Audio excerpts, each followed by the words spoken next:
ओम शांति ओम शांति ओम शांति। मु जेबे काल बाबा को पाइली मु सब किछि पाइछि।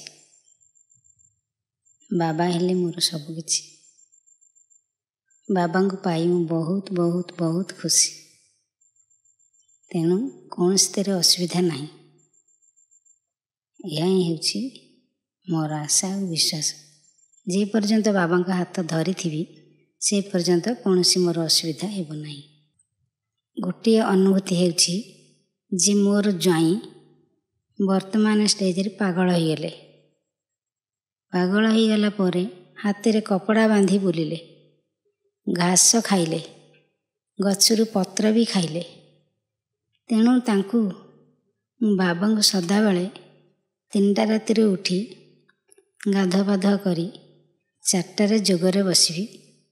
जोगरे बसी सारा पर एपटे झील सेपटे ज्वाई 2 जन को पाखरे बसई जोग करबी।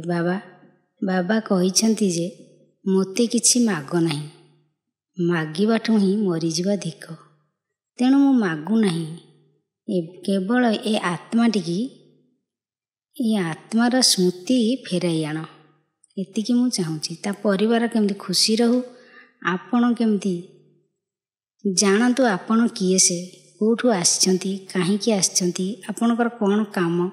से माने अज्ञानी अंधकार रे अछंती, किछि भी जानि नाहंती। तेणु सेई जोग मु जानिबा पई चाहूँगी। एतिकी बाबा डाकी डाकी बाबा तांकु ए पर्यंत हेला भी तांकु बसई कि मु जोग करी चालीछि। तेणु मु जानिबा को मो ज्वाई भल होई गले। भल होई जीवा परे मन खुशी हैला। मु देखि पारलिनी। मु कहली केमती देखिबी। बाबा एतिकी करंतु जे मते गृहस्थ परिवार रे रही आपन को सेवा करूची। मु जाई पारुनी केमती से माने केंदी मोते आसी देखा करंतु। वर्तमान ए कार्तिक मास रे से जाईथिले। तांकु देखी बहुत बहुत खुशी। मोर बाबा अति प्यार बाबा, मिठे बाबा। बाबा ओम शांति।